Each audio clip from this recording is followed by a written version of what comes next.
प्यारी संगत, दादा श्याम इं ॿुधायल आहे त जॾहिं श्री कृष्णा जे पृथ्वीअ ते पधारण जूं तयारियूं थी रहियूं हुयूं तॾहिं देवनि ऐं देवताउनि चयो असीं बि जेकर पृथ्वीअ ते वञूं ऐं हिन मन मोहींदड़ जे लीलाउनि जो दर्शन कयूं ऐं उन्हनि लीलाउनि में भाग वठूं। ऐं मूंखे ईअं पियो लॻे त जॾहिं असांजे गुरुदेव परम पूजनीय साधू वासवानी जे बि पृथ्वीअ ते अचण जूं तयारियूं पिए थियूं तॾहिं वरी बि केतिरनि ऐं देव देवताउनि चाहियो त असीं बि पृथ्वीअ ते वञूं ऐं हिन निमाणे संत जे लीलाउनि में शामिल थियूं ऐं संदन कुझु शेवा करण जो अमोलक वज न विञायूं। ऐं उन्हनि मां हिकु मूंखे पक आहे हुई असांजी प्यारी दादी हरी। अॼु उन जे वरसीअ जो ॾींहुं आहे। अचो त हुन जे चरणनि में असीं सिर झुकायूं ऐं संदसि आसीस पिनूं। सभागी हुई संदसि जन्मदिन वासवानी कुल में थिए थो। खेसि गुरुदेव साधू वासवानी जो नंढे हूंदे खां संग नसीब थिए थो। गुरुदेव साधू वासवानी संदन घर में वरी वरी वेंदा हुआ ऐं घर जा सभु ॿार गुरुदेव साधू वासवानी ॾे चकमक वांगुरु छिकिजी ईंदा हुआ। हिकु दफ़े असां राति जो मानी पे खाधी। मां अञा नंढड़ी ॿार हुअसि। उन ॾींहुं असांजे दादी हरीअ जो जन्मदिन हो। 26 नवंबर जो ॾींहुं हो ऐं मूं ॿार हुअसि त प्यारे दादा खे चयो तव्हांखे ज़रूरु के यादगिरियूं हूंदियूं दादीअ जे नंढपिण जूं तव्हां ॾींहं गॾु गुज़ारिया। अॼु छो न तव्हीं असांखे उन्हनि यादगिरियुनि मां थोरियूं कुझु ॻाल्हियूं ॿुधायो। प्यारा दादा कीअं न मुश्कनि था ऐं पोइ मूंखे 3 तमामु सुहिणियूं नंढियूं ॻाल्हियूं ॿुधाइनि था ऐं मूं सोचियो त अॼु इहे ॻाल्हियूं मां ज़रूरु अव्हां सां शेयर कयां। पहिरीं ॻाल्हि जेका गुरुदेव दादा असांखे ॿुधाई सा हीअ हुई त दादी अञा नंढी हुई। एक्चुअली सॼे वासवानी कुल खे पढ़ण जो ॾाढो शौक़ु हो।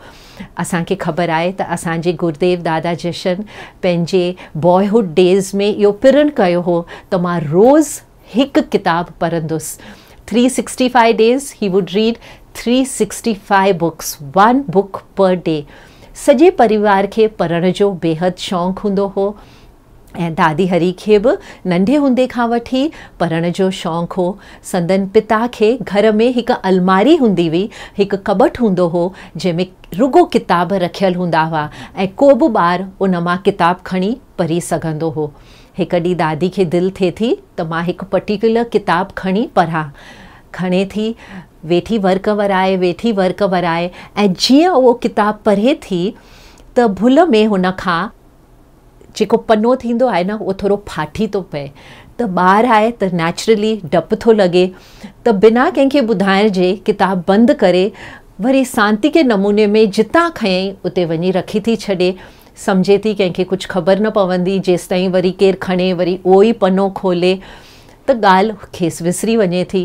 पर छा थो थिए 2-3 ॾींहं रखी दादी जो पूज्य पिता छो न उहो ई किताब थो कबट मां चूंडे ऐं वेठो परे ऐं जीअं पियो परे संदसि ध्यानु उन ई सुफ़े ते वञे थो जेको सुफ़ो फाटल हो ऐं हू सम्झी वञे थो छो त हुन ॾिठो हो त थोरा ॾींहं अॻु संदसि धीअ दादी हरी इहो किताबु पढ़े पई त दादी हरी खे पाण वटि कोठियाई ऐं छा चयईंसि मूंखे दुख असुल कान्हे त किताब जो पनो फाटी पियो, पर मूंखे इहो दुख आहे त तो इहा ॻाल्हि मूंखां लिकाई। मुंहिंजी बालकी तूं हमेशह हिन हिकु आदर्श खे साखी ॾिजांइ, हमेशह सच ॻाल्हाइजांइ। का बि चुक थी वञे त अची बासिजांइ, कॾहिं बि का चुक लिकाइजांइ न। ऐं दादा चयो उन ॾींहं खां इहो सबक़ु प्यारी दादी पंहिंजे दिलि जे तख़्तीअ ते उकरे छॾियो ऐं उन ॾींहं खां पक्को इरादो कयईं त छा बि थी वञे मां कूड़ कॾहिं न ॻाल्हाईंदसि, सच खां कॾहिं बि परे न रहंदसि। वरी ॿी बि तमामु मिठी ॻाल्हि प्यारे दादा असांखे ॿुधाई। चयईं त जीअं मूं तव्हांखे अॻु में ई ॿुधायो त गुरुदेव साधू वासवानी वरी हिननि जे घर ईंदो हो ऐं ॿारनि सां गॾु वेही ॻाल्हियूं ॿोलियूं कंदो हो, ॿारनि सां वेही रांदि कंदो हो, ॿारनि खे सिखियाऊं ॾींदो हो। हिकु दफ़े सभु ॿार दादा जे चौगिर्द वेठा आहिनि, तॾहिं दादी हरी गुरुदेव साधू वासवानी खे चए थी त संतनि जे हथ में छा कोन्हे, जे हू को वरदान ॾियणु चाहिनि त हिकु मिंट में वरदान ॾेई सघनि था। दादा मुश्कियो ऐं दादा चयो बेशक हिन बालकीअ खे शायदि का दिलि आहे, हिन खे शायदि को वरदान खपे। त दादा बालकी जे मथे ते हथु फेरीनि था ऐं दादी हरी खां पुछनि था, चओ तोखे कंहिं ॻाल्हि ते दिलि आहे, घुर, तोखे जेकी खपे तूं अॼु घुर। त हीअ बालकी प्यारे दादा खे छा थी चवे त मूंखे दिलि आहे त मां या त हिकु तमामु सुठी गायिका थियां, अ वंडरफुल सिंगर, या मां हिकु तमामु दिलि भिजाईंदड़ ऑरेटर थियां। माण्हू मुंहिंजा अखर ॿुधनि त बसि बिल्कुलु छिकिजी अचनि।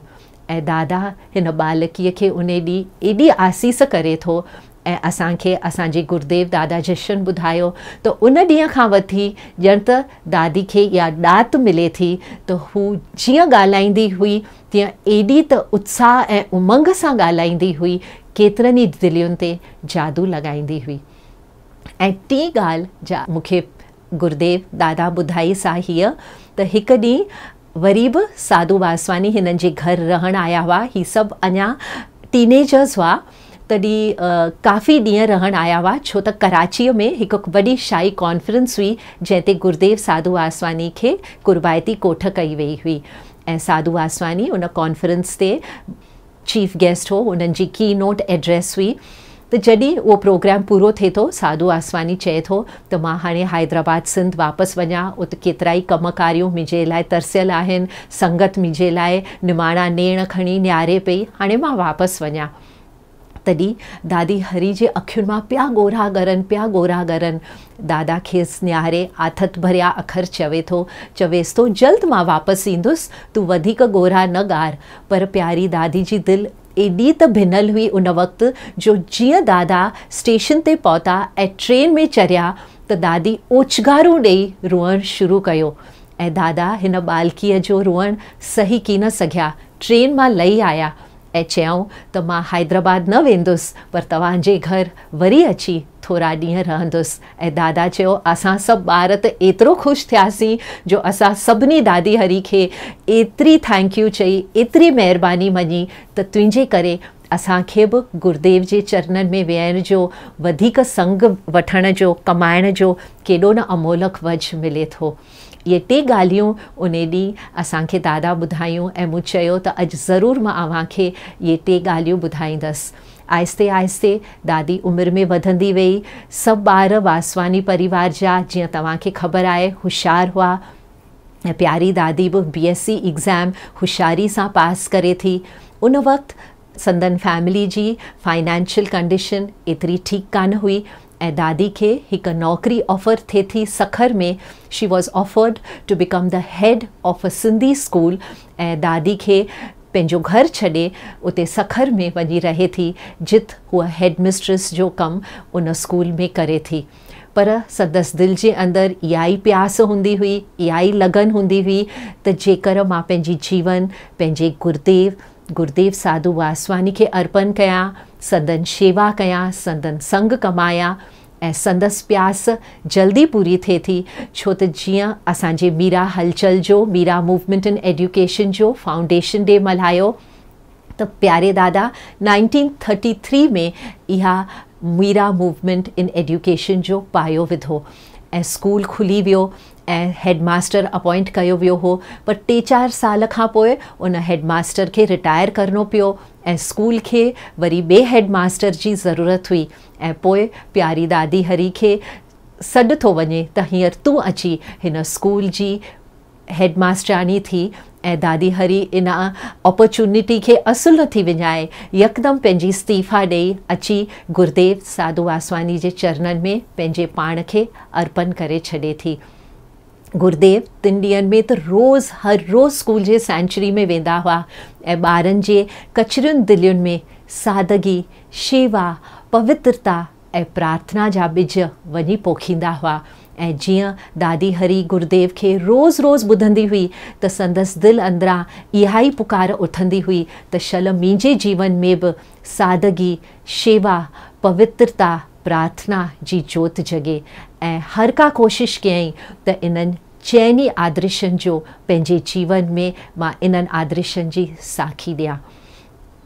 हिकु दफ़े मां हुजत सां प्यारी दादी खां पुछो, प्यारी दादी तव्हांजो प्यारे दादा सां केॾो न प्यारु आहे, छो त मां पाण ॾिसंदी हुअसि त जॾहिं दादा जी तबियत थोरी नरम थींदी हुई, थोरी हेठि मथे थींदी हुई त प्यारी दादी जी निंड फिटी पवंदी हुई। उहा खाधो त बिल्कुलु न खाईंदी हुई, रुगो पई प्रार्थना कंदी हुई ऐं वरी वरी दादा जे कमरे में अची लियो पाईंदी हुई ऐं असांखां पुछंदी हुई थोरो बहितरु आहिनि, कीअं पिया फील कनि। बिल्कुलु she was very very concerned, just as a mother was concerned about her child. दादी जे दिलि में एतिरो प्यार, एतिरी इज़त असांजे गुरुदेव दादा जशन लाइ हूंदी हुई। हिकु दफ़ो मां प्यारी दादी जे कोठी में वियसि ऐं मूं प्यारी दादी खे चयो, दादी अव्हांखे प्यारे दादा जे लाइ केॾी न इज़त, केॾो न प्यारु आहे, तव्हीं मूंखे ॿुधायो हाउ डू यू सी दादा, तव्हांजे अंदरि दादा जे लाइ दादा जी कहिड़ी पिक्चर आहे। तॾहिं मूंखे चए थी अच मूंसां गॾु अची तूं खट ते वेह ऐं मूंखे चवे थी इन जो जवाबु मां तोखे वरी बि हिकु नंढी आखाणीअ में थी ॾियां। ऐं कहिड़ी न दिलि भिजाईंदड़ आखाणी मूंखे ॿुधाए थी। चवे थी त हिकु नकाश हो ऐं हू अहिड़ियूं सुठियूं तस्वीरूं चिटींदो हो जो सभिनि खे हिन जूं तस्वीरूं तमामु छिकींदियूं हुयूं। पर हिकु दफ़ो हू अहिड़ी तस्वीर थो छिके जो पाण उन तस्वीर ते मोहिजी थो पवे। त छा थो करे, रोज़ पंहिंजे स्टूडियो जो दर बंदि करे उहा तस्वीर पंहिंजे अखियुनि जे साम्हूं रखी रोज़ उन तस्वीर ॾे पियो निहारींदो हो। कलाक गुज़री वेंदा हुआ पर हू हिन तस्वीर ॾे निहारण खां असुल की न थकबो हो। सभु अजब पिया खाईंदा हुआ त हीउ दर बंदि करे कलाकनि जा कलाक ही नकाश छा पियो करे।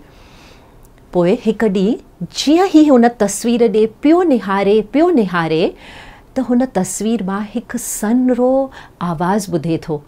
तस्वीर ॻाल्हाए थी ऐं तस्वीर खेसि चवे थी, ए जीअ दाता, छो त तो ई मूंखे जनमु ॾिनो आहे, तो केतिरी न महिनत ऐं मुहिबत सां मूं में तो एतिरी सूंहं, एतिरी सोभिया ओती आहे जो तूं पाण मूं ते आशिक़ थी पियो आहीं। पर मूंखे ॿुधाए, बिफोर यू क्रिएटेड मी मां किथे हुअसि। तॾहिं ही पेंटर, ही नकाश हिन तस्वीर खे चवे थो, मुंहिंजी तस्वीर, मुंहिंजनि हथनि तोखे क़ाबू कयो, उन खां अॻु तूं मुंहिंजे दिलि जे अंदरि इच्छा जी सूरत में समायल हुईं, तूं मुंहिंजे अखियुनि जे सुपननि में समायल हुईं। ऐं पोइ हीअ इच्छा, हीअ सुपनो ॿई ग़ाइबु थी विया ऐं छॾे विया हिकु ज़िंदह हस्ती जा हमेशा रहंदी। उहा हस्ती आहीं तूं हज़ारनि दिलियुनि जे अंदरि जुज़्बात जॻाईंदे, तूं जेके बुझल विसामियल ॾींहर आहिनि उहे वरी ॿारींदे, तूं वरी दिलियुनि जे अंदरि रूहानी रंग लॻाईंदे। ऐं वधीक दादी छा थी चवे, प्यारी कृष्ण, मां सम्झंदी आहियां त उहो नकाश, उहो पेंटर हो असांजो साधू वासवानी ऐं जेका चित्र चिटियाई उहो हो असांजो प्यारो दादा। इहा ॻाल्हि ॿुधी मुंहिंजे अखियुनि आब वहायो ऐं मूं चयो, मुंहिंजा केॾा न सौभाग्य आहिनि जो मूंखे अहिड़े महान हस्तीअ जो घर वेठे दर्शन मिलियो आहे, घर वेठे उन जे संग कमाइण जो मौक़ो मिलियो आहे। शल मां इहो मौक़ो कॾहिं बि न विञाया।